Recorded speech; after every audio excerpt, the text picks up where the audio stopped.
Hi, I'm Zibby Owens, the creator and host of the award-winning podcast that you're listening to right now. Thank you so much, called Moms Don't Have Time to Read Books.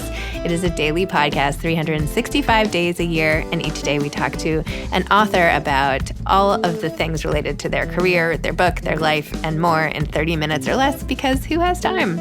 I am now an author myself, although I wasn't when I started this podcast, and you can get my new memoir, Bookends, a memoir of love, loss, and literature, wherever books are sold starting July 1st, and my children's book, Princess Charming. You can learn more about me at zibbyowens.com, but really you're here to learn more about the authors, and that is what we're going to do.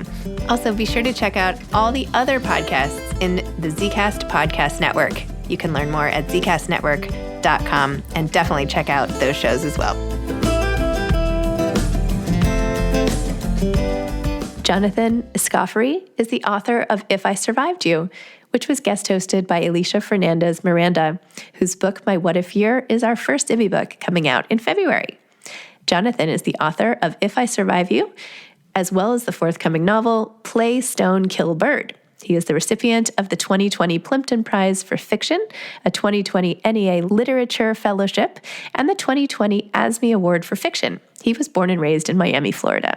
All right. So welcome, Jonathan, to Moms Don't Have Time to Read Books. We are here today to talk about If I Survived You, your absolutely incredible novel and linked stories that has just been like, I don't know. It's hard to keep track of how many awards you are getting and are nominated for and are winning. You're just like absolutely slaying. So congrats and welcome to the podcast. Thank you. Thank you for having me. It's a real pleasure to be here speaking with you. Well, I mean, I just completely immersed myself in the book for the last couple of days. As I mentioned to you before we started this, I grew up in Miami about the same time, not super far from the same neighborhood. There was definite accuracy in a lot of that Miami experience. It's beautifully written, but it also just really made me reflect a lot on my own experiences growing up. I absolutely bought into that melting pot of Miami theory. My family is Cuban. It was extremely diverse where I grew up. And it was much later in my life that I came to more nuanced reflections on my own experience and that of others around me. And I think you just masterfully handled that in this book. So I absolutely loved it. I absolutely loved it. But why don't we start, for those who have not had the good fortune to read it yet, with you telling listeners what If I Survive You is about. Yeah, this is that scary part where I have to see if I know how to describe my book. It is about a family of Jamaicans who immigrate to the U.S. In the late 1970s. Specifically, they moved from Kingston, Jamaica to Miami, Florida, and they move. It's a married couple named Topper and Sonia, and they move over with their infant son, Delano, and it's in Miami where their second son, Trelawny, is born.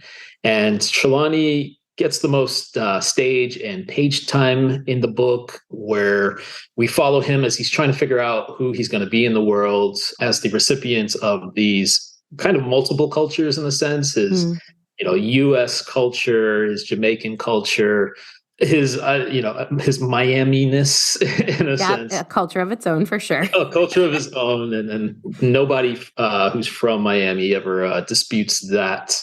But he is having a difficult time figuring out who he's going to be in the world, and a difficult time fitting in, even within his own family, which leads to a kind of major falling out with his father after Trelawny has moved home from college. He's living with his father, Topper. They have a big fight, and Topper winds up throwing Trelawny out of the house. And for much of the book, we follow along as Trelawny is picking up odd jobs as he's trying to put a roof back over his head. He's living out of his vehicle for much of the book, and he's balancing jobs that are testing the boundaries of his morals, I should say, or he's put in a lot of complicated positions where he has to decide whether to choose his own well-being or choose the well-being of others. A lot of these jobs are kind of the vehicles for seeing whether he's going to choose himself or do what he thinks might be the right thing or the better thing. And I mean, I think you don't take the easy way out. No, he makes different decisions at different times based on what the situation is. I think nothing is simple in the way of life. So I totally hear that. And I definitely got that from the book. I have like a bunch of questions about your process because I thought the format was sort of perfect for the story that you told, but not necessarily like the most obvious choice if you're writing a fictional story. So what made you decide to write this as sort of novel in stories?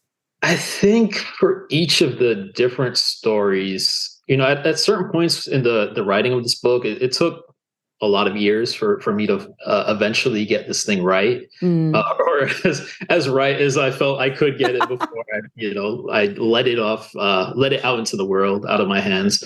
But through each of the stories, I felt like I needed to figure out what's the best kind of container for a given story, and that's why one story or a few of the stories really are told in the second person point of view. Some are told from the third person point of view. Some are first person. Some are first person kind of present tense. Some are more retrospective, where Trelawny's looking back on his childhood and trying to figure out, where things might have gone wrong between him and his father, or the different relationships with his brother and his cousin and his family in general. And I think had I thought, well, all of these stories, this larger narrative, it all belongs in, past tense, present tense, second person, first person, then maybe I would have wound up publishing it as a novel. But I just felt like each of the individual stories needed their own individual narrative modes, and that made me decide on these being linked stories, essentially. That's very cool. It's probably like asking you to pick a favorite child, but do you have a favorite story of the bunch? Yeah. I don't know. Sometimes every once in a while, somebody will ask me this is at book readings, people will ask me to sign not on the title page, but on my favorite story. Ooh, controversial. And I always freeze and I'm like, oh my God. And inevitably I have to choose something. And every time I sign, I flip through the book and I choose a page, a story, and there's always this kind of like, really, that one? They're always disappointed in my choice of favorite.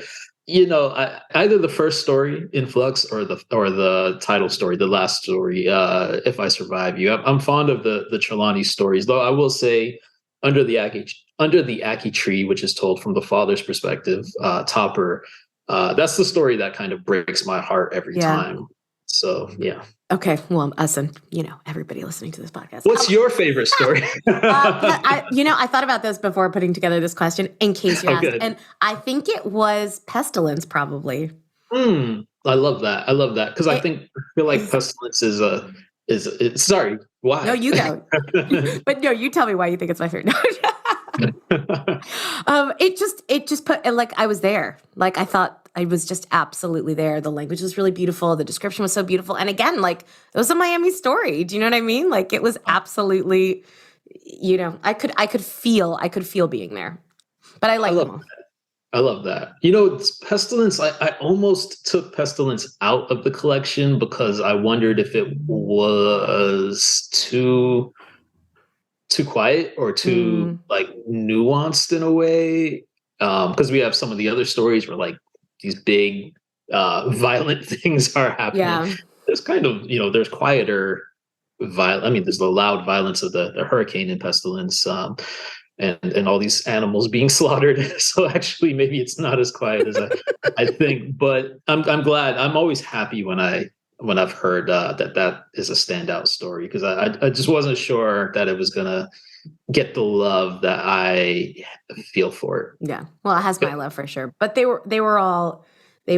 I mean, it would be really difficult to like actually pick one to cut. Did you have stories that you wrote that didn't make it in the book, but in this universe of the family? I did. The very first story that I wrote about this family got cut, and I think it was the right decision. But it was the story that the story in which I discovered who these characters were for the very first time, which was part of a writing sample that I was submitting for my MFA applications. And it just, I became a better writer in the process of discovering these characters and going through grad school. And it was one of those kinds of stories that I just kept revising and revising. And I think it got progressively worse. I was just trying to save something that shouldn't have been saved, I think. But somewhere the spirit of that story is very much alive in the book, and including in the actual literal, like what happens in the book is definitely still there. But that story had to come out, and then I had a few like flash fiction pieces that came out that I don't know. In a way, they could have still been in the book, but I think a lot of ground that those shorter pieces were covering are also covered in the longer stories that stayed. So that was the reason I wanted to, make it a very as lean and powerful a book as possible. Yeah, it's definitely tight. Well, so, I mean, I've done my research. I read the New York Times profile on you, but can you give our listeners like a bit of a sense of your kind of journey to writing and to this, incredible book that's out now? And, did you always want to be a writer? And we know you grew up in Miami, but that's not where you were born. So give us your your potted history. Oh yes, I was born in way back in the day, Houston, Texas. But my family, after they moved from Jamaica to Houston and lived there for a short time. I did grow up in Miami. That's the town I know the best. And even though I've been away from Miami for 11 years, I've been moving cities about every 2 or 3 years. Oh wow. Since I left Miami, and I'm just tired of moving at this point. It's been wonderful. It's given me lots of perspective. But Miami, the point being, you don't know like the ins and outs of the city if you've only lived there 2 years. So Miami is still the place that I know. It's the place where I don't have to really throw on the GPS to get around town. But I always wanted to be a writer as a kid. I received a kind of balance of encouragement and discouragement in terms of, like being told things like you better get a job, which is true. But I found it discouraging still. Yeah. And so I'm an all or nothing kind of person. So I would be very much focused, like my life is going to be all about writing, or I'm just not going to write at all. And to that end of deciding I wasn't going to write at all, I kind of put it aside for a bit, but came back to it when I went to college or returned to college in my mid and late 20s. And started taking a lot of creative writing workshops. And I really wasn't sure what I was going to do with an English degree. Which I wasn't sure I was even going to do an English degree. Right. But I kept showing up to workshops and I kept showing up to literature classes. And that's where I was actually finding the joy in my day, in a sense. And I just... I realized after a while, like, hey, you don't have that many credits left. Like, obviously, this is what interests you, aside from any promised future paychecks. And I learned about MFA programs while I was in, I think it was some kind of creative writing workshop. A grad student came into the class, gave a presentation on MFA programs, and I thought that was just really useful information because I'd never heard of programs that, especially fully funded programs that might allow you to just focus on your writing while providing enough of a stipend, hopefully, at least theoretically, for you to live on. Right. Which is when I started doing a lot of research. And after I graduated after I got my bachelor's in literature, I applied to MFA programs and wound up getting into a few and wound up going to the University of Minnesota because they offered the best funding. And I was also fairly familiar with the work of the faculty and had 3 years in Minneapolis where I just, again, I started to figure out how you write a story in a way that, I think I did. And so, I don't know, like I always wanted to be a writer, but I was also someone who definitely needed the education to write anything good. And then I travel. I bounced around a bunch. I'm in the Stegner Fellowship at Stanford University. I'm also kind of still in the PhD program at the University of Southern California. So it's been a lot of years of workshops. Kind of still. I am. I'm just like, I'm not physically there. But I'm sort of a doctor. yeah, Almost. I don't. Yeah, something. I'm all over the place. I have found it useful to just like follow the funding in when it comes to creating a life in which I can write stories. And usually that funding, not always, but oftentimes that funding is attached to some kind of graduate education program. So you can just keep going. I think I'm hitting the end. I don't know where else to go after the PhD. After whether I finish the PhD or whether I don't finish the PhD, I don't know. I mean, it does feel like probably you should be teaching classes now, maybe. Yeah, and I do.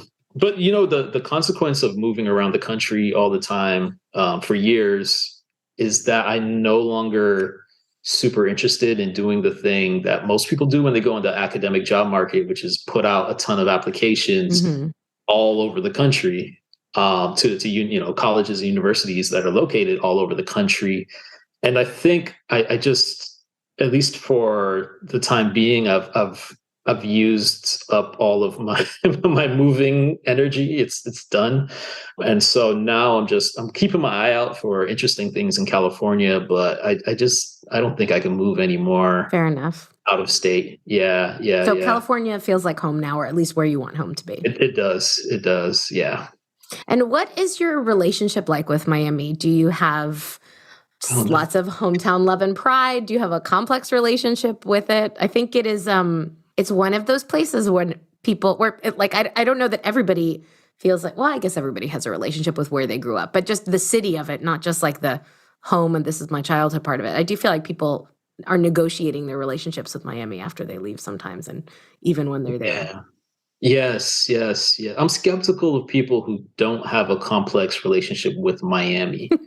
People who just think it's like wonderful playground kind of thing.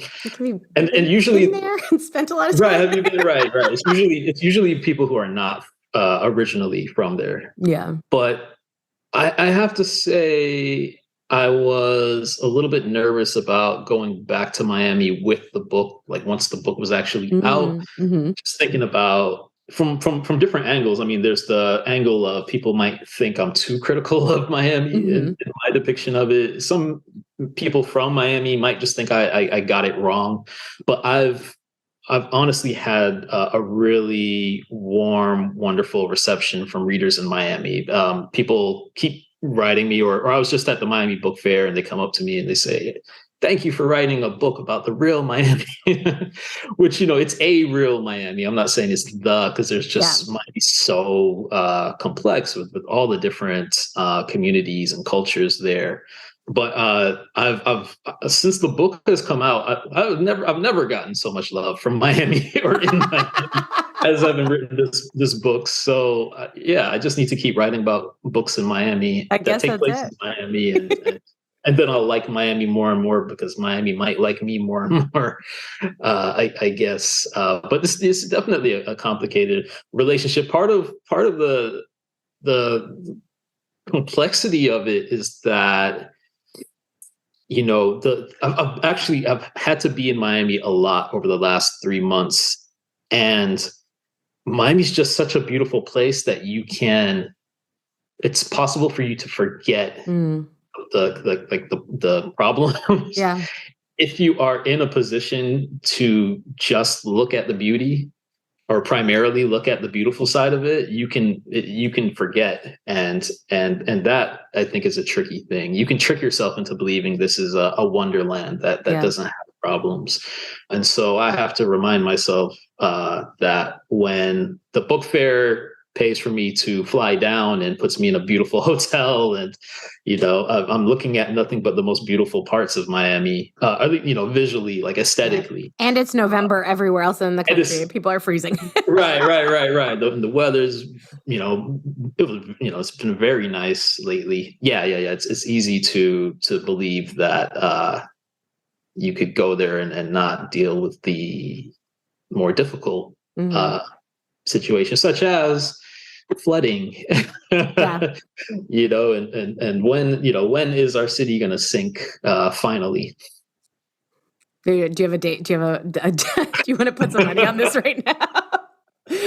Oh my God, I'd rather not actually. But no, it was an accurate reflection of the complexities of what is a very beautiful place, and a place that gets like fetishized a lot, right? Because it is so gorgeous. A lot of people go straight from the airport to South Beach and then they go back and that's kind of all they ever see. So I really, like selfishly really loved seeing you tell that story of what it's like in different parts of Miami and to grow up there. And obviously not from, personal experience. It is a novel, but there were certainly a lot of details in there that you could only have written if you had grown up in Miami. Everything from Mount Trashmore to the ubiquitous response to the kind of "what are you doing?" question. I don't know actually if Zibby lets me curse on this podcast, but I've never heard the answer to that anywhere outside of Miami when someone says, "I'm just eating shit, bro." Sorry, Zibby, you can delete that if you want. She's never going to have me back on to guest host. But was it, but you did, you must have had to reach back into some of those memories to kind of craft the world that you were building. Did you find that easy? Was it challenging? What was that experience like for you? It was, I don't know if I'd use the word easy. I think it was kind of cathartic, maybe. Just, I think when you, on one side of the line of reaching back into my memory, it's like, I sometimes wonder, is this so specific to my lived experience, or is this so specific to a place like Miami, which, it definitely has a global reputation and image, but as you move outside of Ocean Drive and you start to delve into other specific elements of culture down there, trying to think, will this translate to a larger readership, and does it need to translate to a larger readership, and how do I get this past New York publishing in a sense? And then once on the other side of that is, but this is an opportunity for me to show something that hasn't been, done a million times. And so it's the same thing. It's like, do I have permission to do a thing because I haven't seen it done already? And then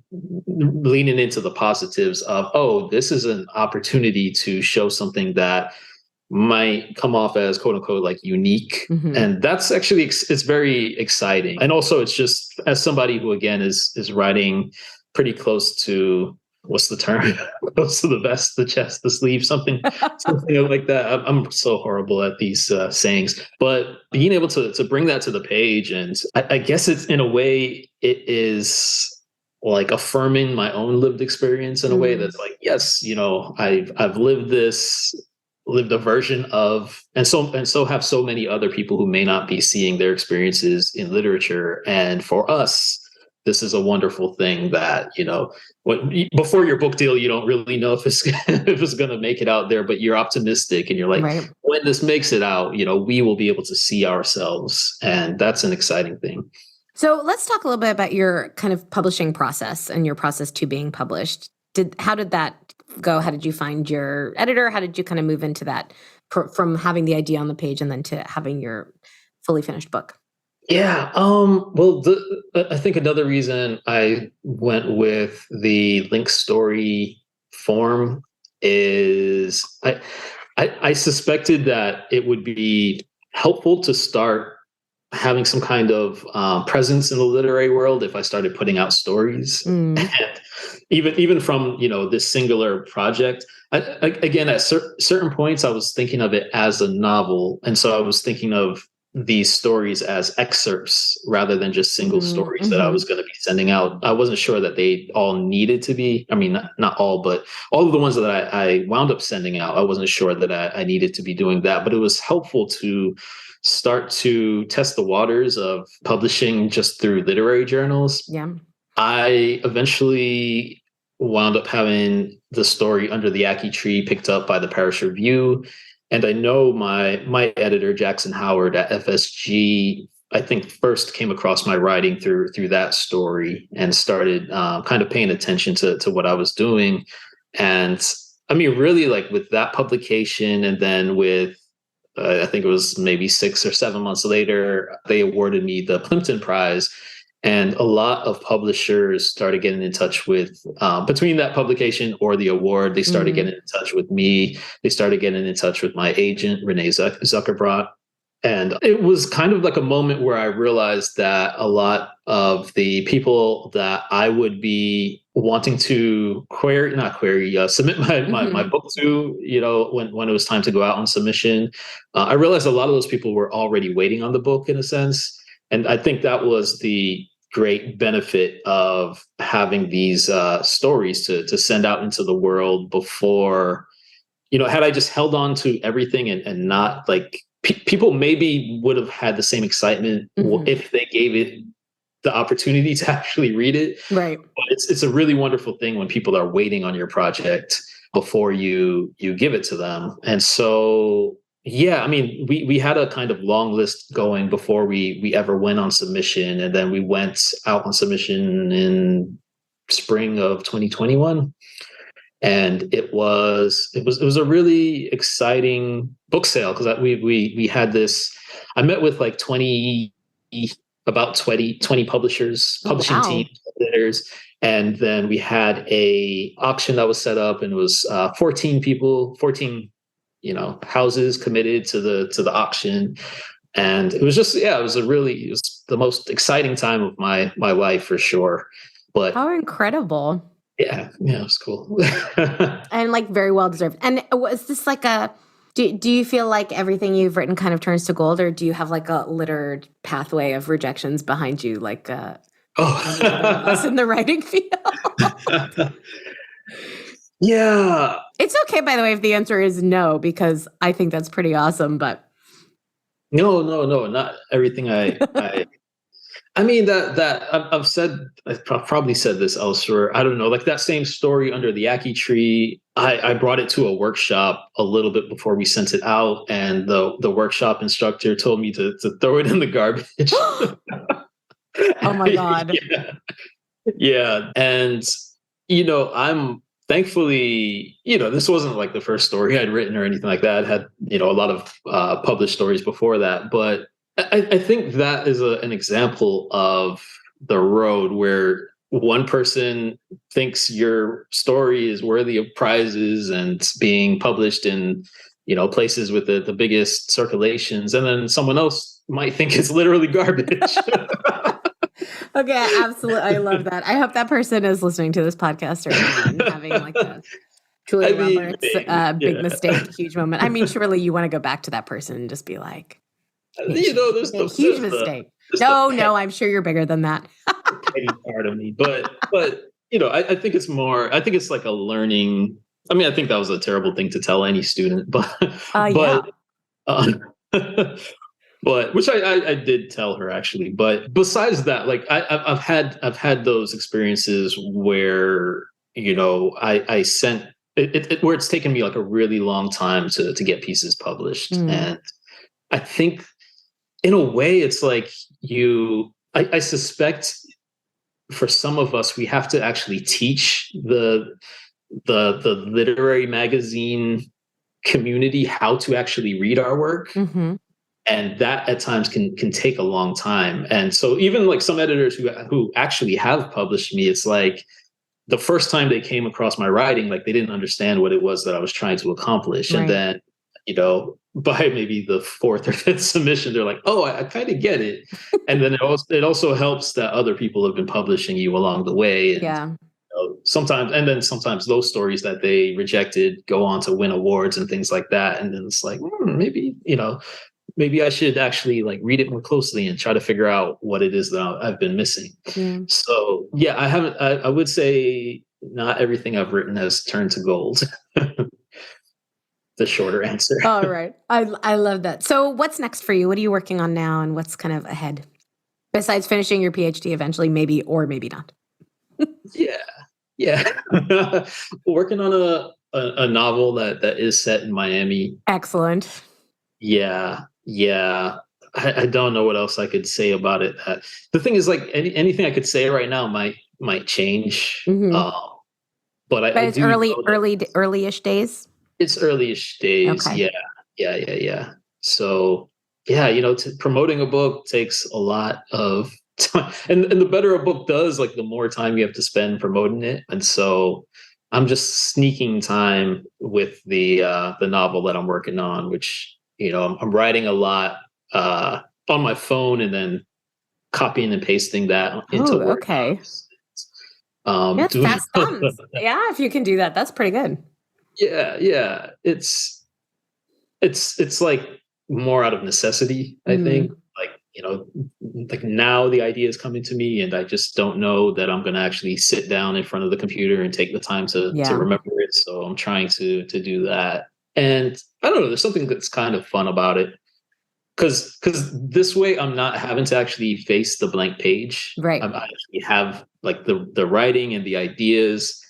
And even when it's bad, it's like I always say, like, bad writing is a gift because now you can make it better. It's But true. that blank space is just terrifying. And so this is the process I have going on right now.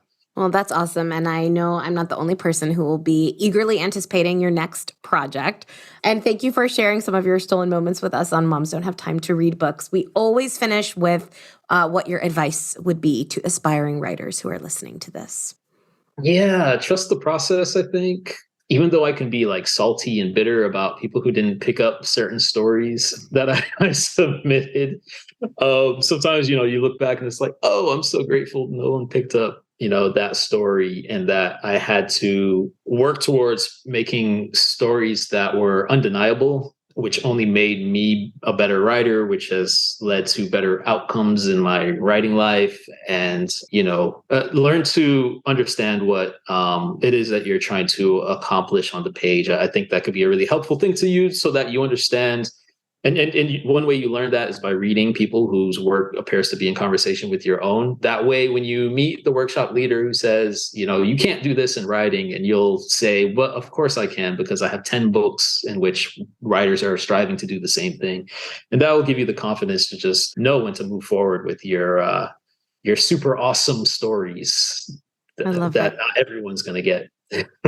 I love it. Thank you so much, Jonathan, for your time today. So thank you for having me. It's been a joy. Thanks for listening to this episode of Moms Don't Have Time to Read Books. Don't forget to follow me on Instagram at Zibby Owens and at Moms Don't Have Time to Read Books. Also sign up for my newsletter at zibbyowens.com and sign up for my virtual book club and meet lots of authors on Zoom every other week. Thanks so much to Steve and Ryan at Texture Sound for the sound editing. And thank you to Morning Moon Productions for providing this fantastic intro and outro music.